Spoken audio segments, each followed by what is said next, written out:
Graça, paz, calor de Deus e da temperatura, né, para todos nós. Amém? Eu vou pedir para você deixar sua Bíblia aberta já no livro de Jó. Acharam aí o livro de Jó? Temos bastante pessoas visitando hoje, né? Nós vamos deixar para o final, a gente está cumprimentando vocês. Mas sejam bem-vindos à casa do Pai. Aqueles que já receberam o Pai como seu Pai, que o guia, e aqueles que conhecem o Pai, que têm fé no Pai, mas que, quem sabe, não receberam Ele ainda também. Ele é o nosso Criador, Ele é o Criador de todos nós. Não existe outro caminho, outra verdade, outra vida. É somente em Cristo Jesus. Então, todos bem-vindos a essa casa, a este espaço. Como a gente faz todo mês, cada mês a gente tem trabalhado um tema. Acabamos de passar o mês de janeiro falando de oração, os pregadores, nas células. E esse mês a gente vai tratar esse tema que, quem sabe, muitas vezes as mensagens acabam se tornando apenas falando da ajuda de Deus. Mas a gente também não pode fugir dessa realidade onde a Bíblia nos mostra, né, como nós devemos nos comportar e viver como cristãos, como servos de Cristo, que passam por lutas e dificuldades. O que Deus, ou aquilo que foi inspirado no meu coração para meditar nessa noite, e vou dizer, foi muito difícil. Quase que eu não termino, parece que eu tentei arrumar uns aí, empurrar para Itamar, faz lá para mim, mas ela não aceitou. Foi muito difícil tentar ajustar isso que eu tentei colocar na meditação aqui para a noite. Dar uma olhada em aspectos gerais na tribulação de Jó. E eu não vou me prender aos textos, a gente teria várias mensagens para isso, mas aquilo que tocou no meu coração foi aquele olhar geral, olhando para a vida de Jó, olhando para a sua... um jornalista olhando de fora tudo o que estava acontecendo. Foi assim que eu me coloquei, foi assim que o Espírito, quem sabe, inspirou em meu coração, e é isso que eu quero compartilhar. Aquilo que a gente está buscando, né? Viver, aquilo que a gente está passando, não apenas uma palavra bonita, mas, até mesmo que eu não sou essa pessoa, mas tentar compartilhar um pouquinho daquilo que Deus me incomodou no coração. E essa em especial foi muito difícil. Eu fui falar de luta, eu pensei em dificuldade até para preparar a mensagem. Tem umas que é tão fácil, mas tem umas que dão um trabalho, eu vou dizer, viu? Então, queria olhar alguns aspectos gerais, panorâmicos, sobre a luta, a tribulação de Jó.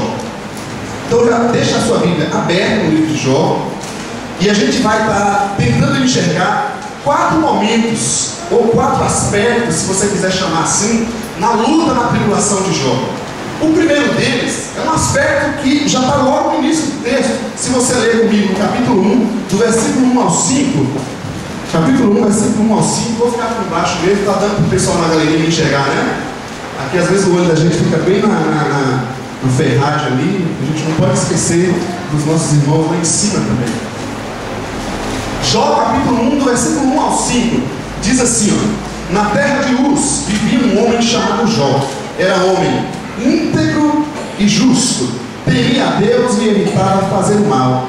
Tinha ele 7 filhos e 3 filhas, e possuía 7.000 ovelhas, 3.000 camelos, 500 juntas de boi e 500 jumentos, e tinha muita gente a seu serviço. Era o homem mais rico do Oriente. Seus filhos costumavam dar banquetes em casa, um de cada vez, e convidavam suas 3 irmãs para comerem e beberem com eles. Terminado um período de banquetes,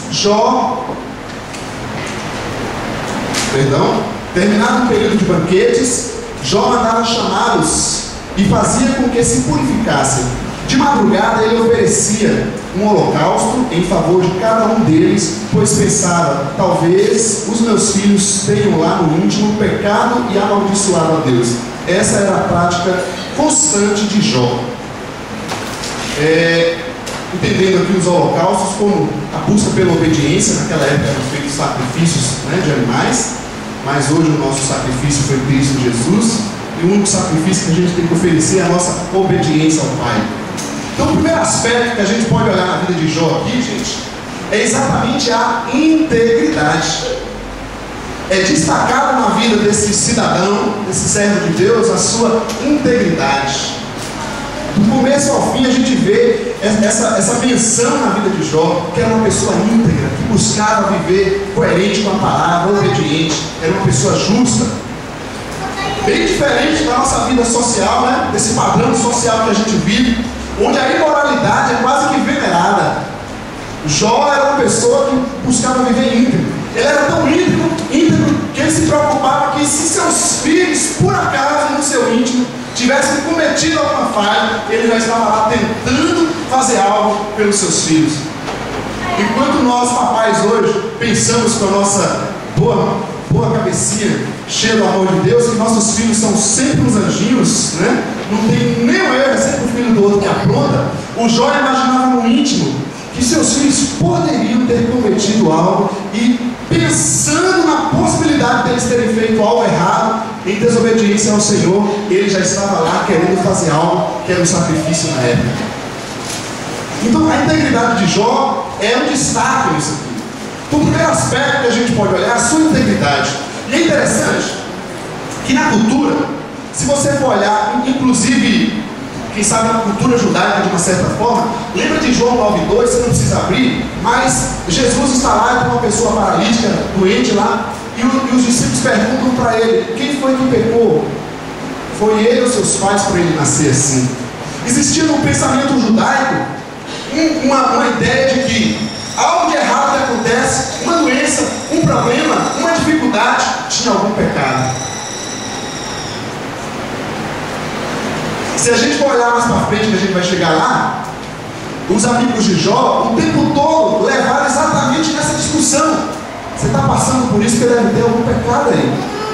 Na verdade, se a gente for ter uma visão geral da Escritura, se olhar para o Novo Testamento, no Evangelho, na carta de João, gente, quem não comete pecado é o quê? Se alguém fala que não comete pecado, é? Então devia todo mundo estar morrendo aqui.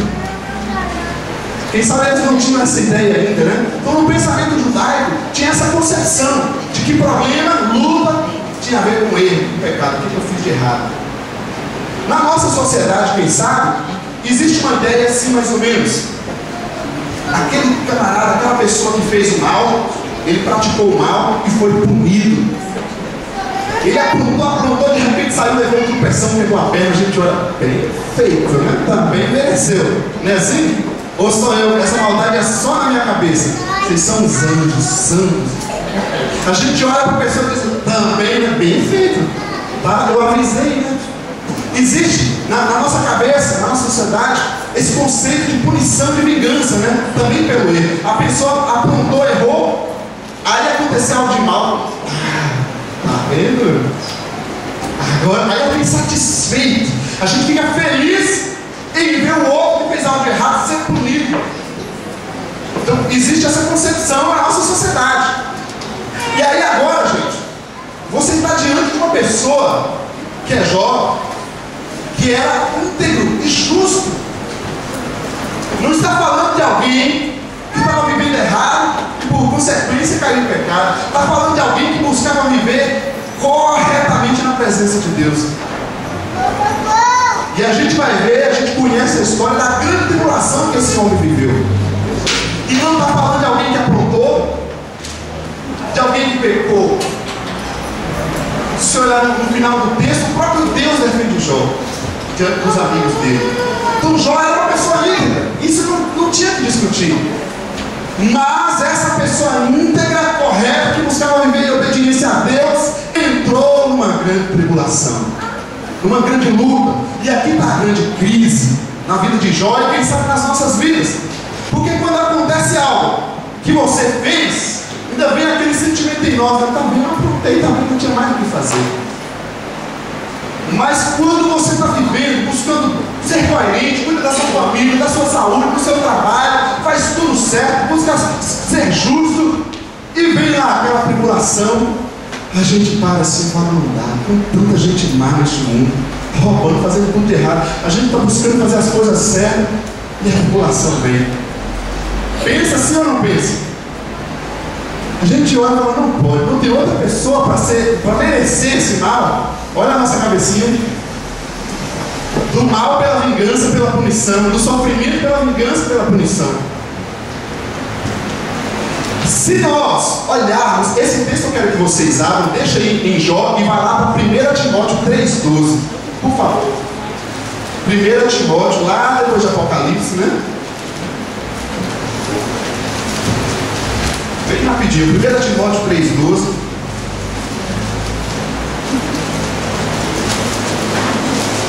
Quem encontrou pode ler em voz alta, aí mesmo.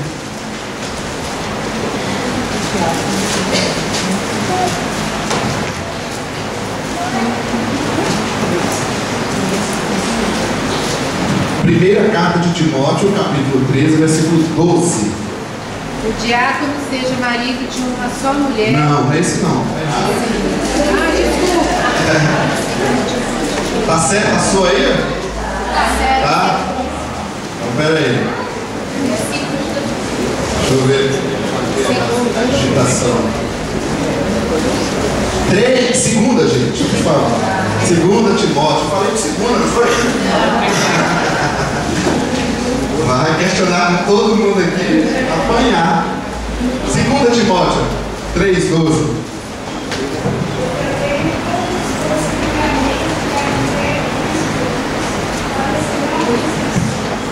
Opa! Esse versículo, é claro que nessa época eles não conheciam, né? Fala exatamente o contrário de toda a visão que a gente viu, tanto judaica quanto da nossa sociedade.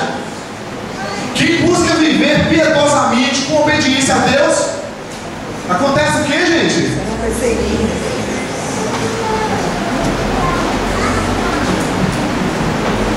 Enfrentará perseguição, tribulação. Perceba então essa crise aqui, no primeiro aspecto do sofrimento de Jó, que nós muitas vezes, quando passamos por uma tribulação, já viemos assim querer acusar, não só nós, como acusar o outro, de pensar que a tribulação, o problema, não se trata do pecado nas nossas vidas. Não que a gente não tenha cometido. Às vezes você está uma pessoa passando mal, aí chega lá o santarrão com uma certa revelação, um revelamento, e diz que vê uma coisa, um mal. O camarada já está numa situação terrível, o outro está vendo um mal sobre a vida dele. É claro, né? Você acha que vai acontecer? Note então que tribulação, que problema não tem a ver com a integridade, porque eu sou íntegro, não vai acontecer nenhum problema com a minha vida. E ainda tem aquelas frases assim, ó, mas eu estava fazendo a obra de Deus. E aí eu quero te levar para um outro aspecto geral do sofrimento de Jó.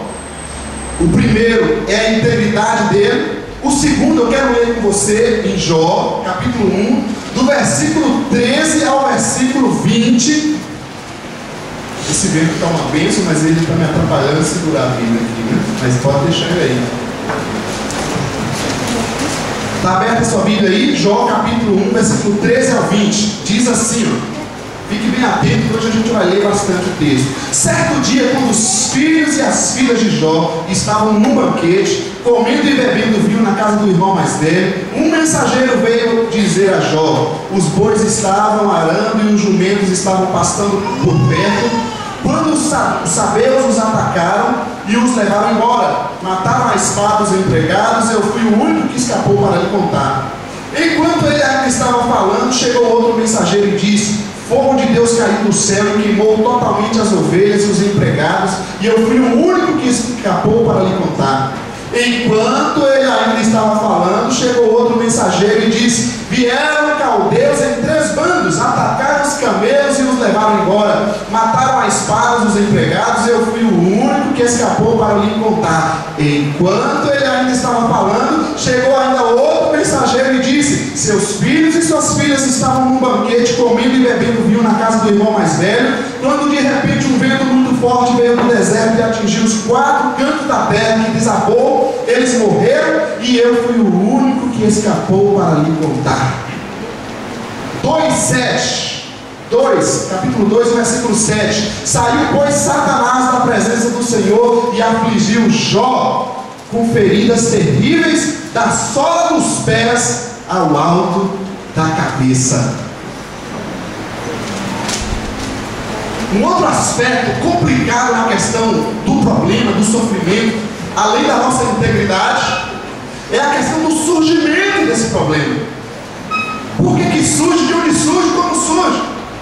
Quem aqui consegue detectar qual é a hora marcada que a luta vai chegar na sua vida? O problema, a tribulação não tem hora. Não tem hora marcada para chegar na nossa vida. A gente lê no versículo 13, certo dia, a vida normal correndo, de repente, certo dia, você está lá na sua casa, na boa, de repente uma ligação, seu pai faleceu, sua mãe, seu parente acidentou, fulano perdeu o trabalho, não é assim que acontece? O problema, o sofrimento não tem hora marcada. Você pode ser bom, você pode ser expert, você pode ser tudo, mas a gente não tem como descobrir a hora que ele bate na porta, gente. Mas um detalhe, a gente não tem como observar a forma que ele vem. Se ele vai afetar a nossa vida profissional, a saúde, a família, e ainda mais, se ele vem a rodo, né? A proporção que ele vem. Você já reparou que às vezes acontece um negócio, acontece 3 de vez, parece que escolhe e vem assim, vem em pacote, né? Você está bem um tempo, de repente vem um problema, mas não vem sozinho, vem com mais 3 juntos. É em você, no fulano, no outro parente, e aí pega a gente e dá aquele balde de água fria, que não tem força na perna, que não tem saúde para aguentar. Por isso que a gente sofre com a questão do sofrimento, que a gente não consegue trabalhar nem com o seu surgimento, de onde que ele vem, por que vem, quando, como vem. A origem desse sofrimento é o quê? É consequência de um erro? Pode ser. Mas será que não é uma tragédia natural? Será também que não pode ser uma provação que Deus permitiu que acontecesse? Que, pelo menos o que parece é o caso de Jó, ele não sabia disso. A gente lê e sabe da história, mas ele não sabia. Deus permitir que eu e você passem por uma provação. Então, a gente fica agoniado porque a gente não tem como descobrir, como ter em nossas mãos, como a gente gosta, né, de todo o controle. Você não tem o controle remoto para ligar e desligar esse negócio. O sofrimento vem, bate na porta e às vezes ele vem em proporções terríveis na nossa vida. E aí é a nossa crise em lidar com o sofrimento. Já viu aquela frase? Eu acho muito interessante os nossos jargões. Quando você está passando por uma tribulação, não pergunte. Ninguém lembra? Mas? Pra quê? Ai, gente, que bom, né? Olha que frase linda e poderosa de Deus. Aí você está lá diante do velório, diante do meu irmãozinho querido que perdeu o filho, perdeu o parente, e fala: ó, meu querido, não pergunte por que ele faleceu, pergunte para quê. O que você acha que ele vai pensar em fazer? Eu nunca fiz isso na minha vida, nem para mim, nem para ninguém. Eu acho isso um absurdo, você concorda mesmo? É apenas uma frase. Mas essa frase não me ajuda em nada. Para que isso está me acontecendo? O sofrimento, ele vem. Você pode dizer, é inerente ao homem? Sim, é inerente ao pecado humano. Isso a gente sabe. Se você lembrar de João 16, 33, no mundo vocês terão aflições. Isso a gente sabe. E quem sabe apenas isso. Se tem uma coisa que a gente pode dizer com certeza, biblicamente, é que no mundo, na terra, no corpo físico, eu e você enfrentaremos tribulação. Isso é certeza. Você pode ter plena certeza. Agora, por quê? Da forma que vem, qual é a razão dele? É maligno, foi meu erro, é isso, é provação. Você pensa, gente, você vai ficar agoniado, ficar doido. Por quê? Pra quê? Eu vou perguntar isso, eu vou perguntar aquilo. Eu nunca entendi pra quê que eu sofri, nunca entendi por quê. Mas a gente passa por a tribulação. E a gente tem apenas uma certeza: no mundo, neste mundo, nós teremos tribulações. E nós sabemos, tendo um olhar geral da vida cristã, que o pecado humano, que o sofrimento humano, ele vem como consequência do pecado original na existência humana. Mas isso não nos consola também. Isso não nos consola. Em Romanos 8, não precisa abrir, nem está aqui pensando agora, diz que nós e a própria criação, toda a criação, está angustiada pelo momento da transformação que Deus há de fazer. Ficar neste mundo é uma angústia. Por mais que tenhamos prazeres, e por mais que tenha alguns que queiram construir vida eterna aqui. Mas este mundo tem um DNA que passa em nós. É só tribulação, é angústia. Você pode estar bem por um momento, mas vai ter aquele momento da angústia, não tem como. No mundo teremos a aflição, isso você pode ter certeza. Agora as outras coisas aqui, se você tem, coisa pessoal, não encontro, não consigo encontrar na palavra. Mas um detalhe sobre o surgimento, dá uma olhada para mim no livro de Jó, no capítulo 3, versículo 25. Olha na sua Bíblia, por favor. Olha o que aconteceu no pensamento de Jó. Capítulo 3, versículo 25. Eu acho que eu não errei agora. Está lendo aí? Achou? Diz assim: o que eu estava muito preparado, o que eu temia veio sobre mim, o que eu receava me aconteceu. No nosso interior, no mais profundo do nosso coração, gente, existe essa angústia, esse medo, esse receio da grande tribulação, da tribulação que vem nas nossas vidas. Se você não tem, você é masoquista. Prazer em sofrer, que não é um pensamento bíblico cristão. Então lá no fundo, a gente está bem, a gente tem uma boa estrutura financeira, a gente está conseguindo trabalhar, está conseguindo comer. Mas volta e meia no seu dia a dia, na vida, não tem aqueles períodos para desquitar um certo temor no coração, um certo medo. A gente diz tudo está tão bem. A esposa viaja, o filho fica longe, está tudo bem, mas lá no fundo fica aquela insegurança. A gente fica assim meio, será que está tudo bem? E isso a gente carrega, está em nós, essa angústia. Esse é um dos problemas do próprio sofrimento. A gente não tem como detectar o seu surgimento. Tudo bem? Estão acordados? Vamos continuar. Primeiro aspecto, então, geral do sofrimento de Jó foi a sua integridade. Nós somos íntegros a Deus, mas isso não nos impede de passar pela tribulação. Segundo aspecto é o surgimento do sofrimento. E o terceiro aspecto eu quero pedir para você olhar no capítulo 2 de Jó, versículo 9. Capítulo 2, versículo 9. Diz assim: então sua mulher lhe disse: você ainda mantém a sua integridade? Amaldiçoe a Deus e morra. Capítulo 1, versículo 20 e 21. Ao ouvir isso, Jó levantou-se e rasgou o manto e rapou a cabeça. Então prostrou-se rosto em terra em adoração e disse: saí nu do ventre da minha mãe e nu partirei. O Senhor o deu, o Senhor o levou, louvado seja o nome do Senhor. E ainda 19 e 25.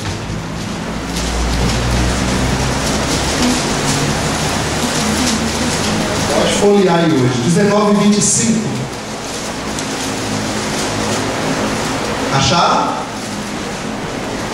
Eu sei que o meu Redentor vive, que no fim se levantará sobre a terra. Terceiro aspecto geral, uma visão panorâmica do sofrimento de Jó, eu queria olhar para a provação, a forma que Jó enfrentou a provação. Por isso que é lutas e provações. Toda luta é uma luta, mas toda luta vai se tornar uma provação. Toda provação, quem sabe, não seja uma grande luta, né? Eu diria o seguinte: como o fogo refina o ouro, a tribulação, a provação vai refinar a nossa fé. Essa é uma frase, né? Eu acho essa mais adequada. Já viu aquela frase assim: você quer conhecer alguém e der o poder a ela? Vamos aplicar assim agora. Você quer conhecer a sua fé, a minha fé? Coloque uma luta para ela. Que a gente conhece o vencedor, o batalhador, o guerreiro na luta, não é isso? Então, eu diria que no capítulo 2, versículo 9 que a gente leu, a aprovação já detectou, já revelou a fé da mulher de Jó automaticamente. Logo no início, ela já se revelou, ela já revelou o que tinha dentro do seu coração. O grande temor de Deus que estava no seu coração, ela já demonstrou. Para com isso. Isso é tolice. Quando a gente não suporta o sofrimento, a tribulação, isso está revelando, gente, a força de Deus que nós temos em nós. Não é que a gente não vai ficar angustiado e passar a tribulação com muito pavor. Mas essa mulher aqui, a meu ver, porque a fé dela era bem superficial. Não é porque é mulher, né? Uma pessoa. Logo no início já foi revelado o que estava em seu coração. Estou fora. Estamos aqui bonito, legal. Apertou o negócio, apertou a vida financeira. O que a gente faz? Nós estamos aqui bonito, trabalhando para Deus, servindo, envolvendo. Eu quero ser líder, eu quero envolver naquilo, eu quero aquilo. Todo mundo quer se envolver. Glória a Deus, que beleza. Os irmãos estão todos felizes. Aí apertou no trabalho, no estudo, na família. O que ele faz? A primeira coisa, não tem mais tempo. Então, a tribulação revela o nosso interior. E ela aqui não demorou muito para demonstrar. No capítulo 1, versículo 20 e 21 que a gente leu de Jó, Jó deu a resposta como: não eu vim, não eu vou voltar. Eu diria o seguinte: Jó tinha uma consciência existencial de que ele não tinha nada. Tudo que ele recebeu, tudo que ele se tornou, foi recebido de Deus, e ele se tornou um mordomo e cuidava para Deus. O problema é que o Pai nos gera, dá a luz, cuida de nós, nos ajuda a crescer, nos capacita, nos dá estudo, a gente cresce, começa a trabalhar, sem estudar, crescer na vida, ter família, e a gente esquece do Pai, que toda a origem, tudo de onde veio, inclusive nós mesmos, partimos de lá daquele Pai. Quantos filhos, né? Fisicamente agora, humanamente falando, não é terrível quando você vê um filho desprezar os seus pais? Porque tudo que ele tem, gente, vem de lá. Claro, você tem exceções, né? Com pessoas maldosas, não vamos entrar nesse mérito. Mas Jó tinha uma consciência existencial, a sua fé, que tudo que ele tinha, tudo que ele era, veio de Deus. Se aquilo por aquele momento parou, acabou, ele não tinha nada a perder, porque ele não tinha nada. Ele entendeu o seguinte: eu só tenho o Senhor. Isso ninguém me tira. Eu tinha muitas coisas, uma família grande, muitos amigos, muita riqueza, mas sumiu tudo. Na verdade eu não perdi nada, eu só cuidava de Deus. Ele retirou, ele entendeu assim. É demais isso aqui, né? A consciência de Jó na tribulação, eu quero ter para a minha vida, eu acho que a gente precisa ter para a nossa vida. Entender que a saúde que nós temos é Deus que dá. Se a gente está aqui mexendo e vivo, é porque Ele está nos sustentando. A qualquer momento que Ele retira o nosso fôlego de vida, a gente apaga. Aquele trabalho bonito, abençoado que você tem, ou simples, não importa o trabalho, a porta que abre ao Senhor.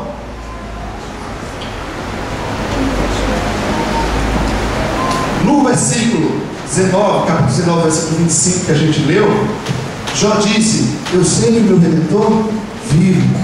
Eu diria o seguinte: Jó estava completamente fragilizado, completamente. Mas, deixa eu dar um exemplo, eu só consigo explicar as coisas assim.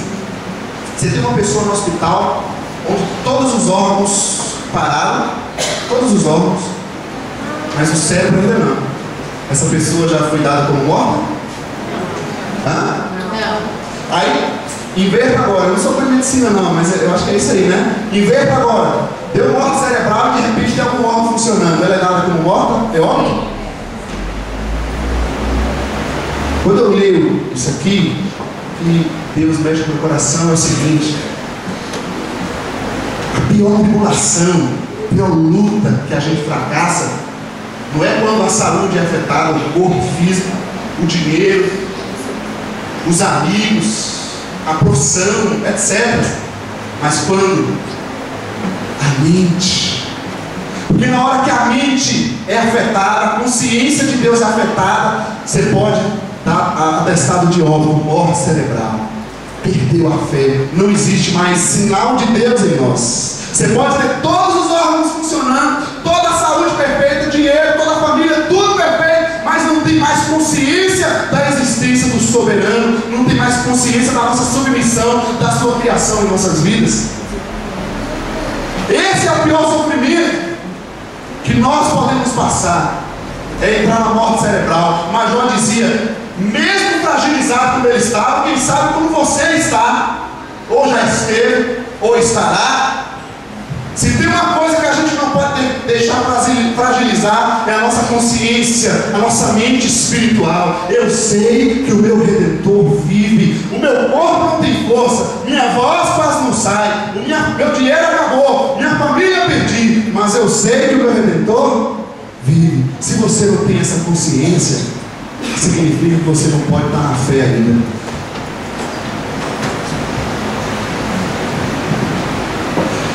Capítulo 12 de Jó, capítulo 12 de Jó, versículo 3. Estou acabando, tá? Eu falei que era 10 aspectos, né? Capítulo 12 de Jó, eu queria deixar mais um detalhe, dando uma visão geral assim, sobre o sofrimento de Jó. Olha o capítulo 12, versículo 3.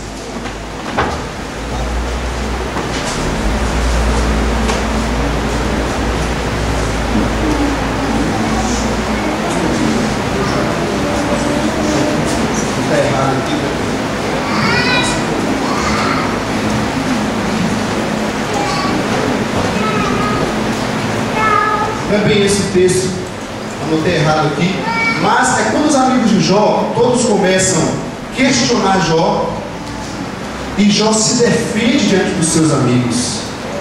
Aqui o versículo está certo, versículo 3, né? Mas eu tenho a mesma capacidade de pensar que vocês têm. Jó respondeu aos seus amigos: eu tenho a mesma capacidade de pensar que vocês têm, não sou inferior a vocês. Quem não sabe dessas coisas? O que eu queria destacar aqui no aspecto geral do sofrimento de Jó? Muitas vezes na tribulação, e às vezes até fora dela, nós temos a tendência de vitimizar, se fazer de vítima, de coitadinho. Os amigos de Jó que chegaram lá para ajudar Jó, chegaram lá para animar Jó, começou a dar vários detalhes. Sabe o que aconteceu, gente? Amigos da onça aqueles, né? Começaram a apontar Jó, a acusar Jó. O rapaz já estava passando pelo problema que estava, e ainda tinha gente para querer acusar. Mesmo se ele tivesse alguma coisa de errado, porque ele não seria um momento adequado para se conversar essas coisas. Mas Jó, eu acho isso aqui magnífico. Jó não baixou a bola diante dos seus amigos, diante das acusações. Oh, mas quem são vocês? Você acha que eu não tenho capacidade? Só porque eu estou nesse problema?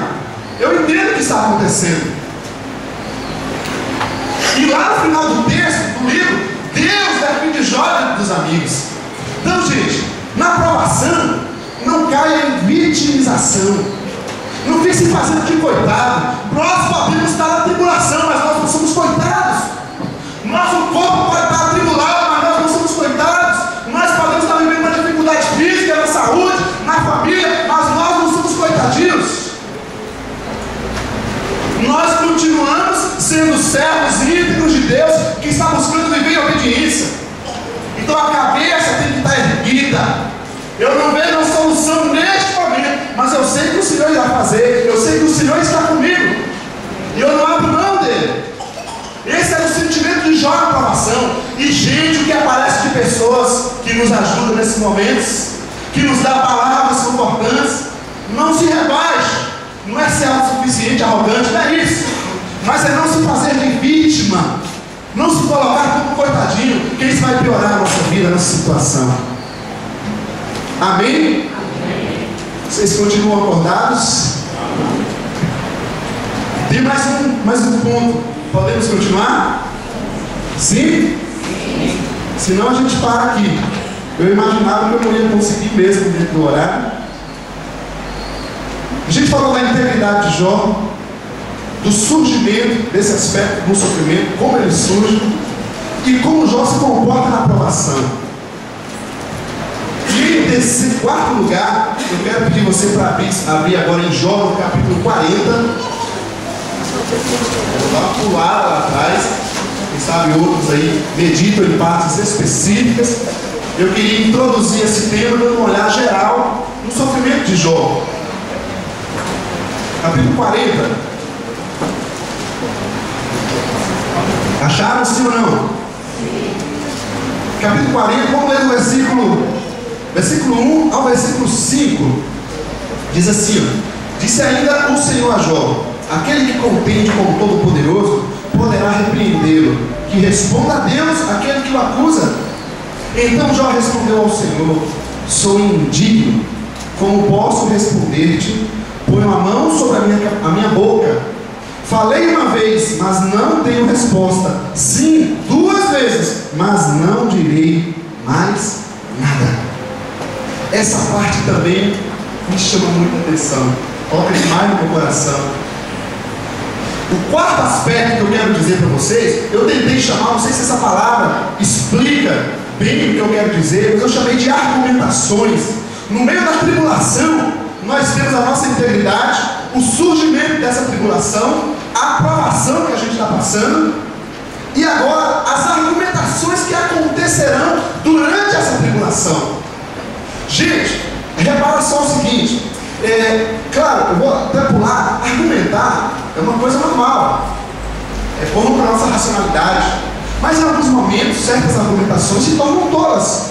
Por exemplo, você está lá diante de um velório ou de uma pessoa sofrendo, você vai querer discutir alguma questão com ela naquele momento? Correto? Então, o que a gente vai olhar aqui chamando de argumentação é a situação da tribulação e essa argumentação acontecendo. Então perceba, abra para mim no capítulo 3 de Jó.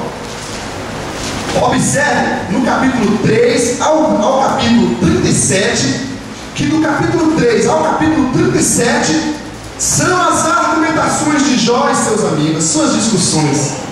O livro praticamente inteiro não está tratando do problema, da luta que Jó viveu. Capítulo 1 e capítulo 2 começa a falar da luta e depois só tem as discussões entre Jó e seus amigos, os debates, as argumentações. Isso me chama muita atenção. É muito capítulo para pouca coisa. Só argumentação.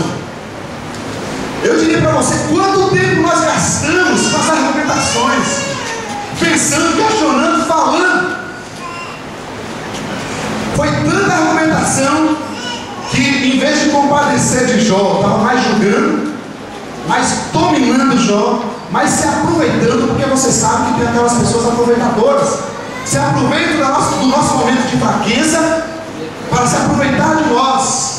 Quando você está fraco, fisicamente, emocionalmente, seja lá o que for, se aproveita para se colocar contra você, e você não tem força emocional, física, para se defender. Quanta injustiça! E eles estavam fazendo exatamente isso com Jó. A pessoa está no hospital e nós estamos lá fora discutindo e falando da pessoa, e ele não tem estrutura física e emocional para poder se defender. Isso é uma covardia que possa acontecer. Do capítulo 3 ao capítulo 37 se trata das discussões, e não foi compadecer de Jó, foi muito mais botar o dedo no cara de Jó, se aproveitar da fraqueza de Jó. Quando a gente está passando a tribulação, só um parênteses nesse ponto aqui, cuidemos dos aproveitadores, daquelas falsas mensagens de Deus. Tudo vai dar certo, Deus vai fazer. Aí a pessoa está com o ente querido no hospital, você tem que animar ele a orar, ter fé, até o fim sim, mas dizer que Deus vai fazer, Ele mandou você dizer, se Ele mandou você dizer, é coisa tua, querido. Mas o que a gente vê por aí me assusta. Argumentações que estragam a pessoa que já está passando pela tribulação. Palavras tolas que estragam mais a vida da pessoa que já está passando pela tribulação. Não tem nada para falar, não fale. O que eu vou falar? Estou aqui, estou com você. O que você precisa? Então eu vou falar o quê? Vou conseguir explicar isso? Eu não consigo.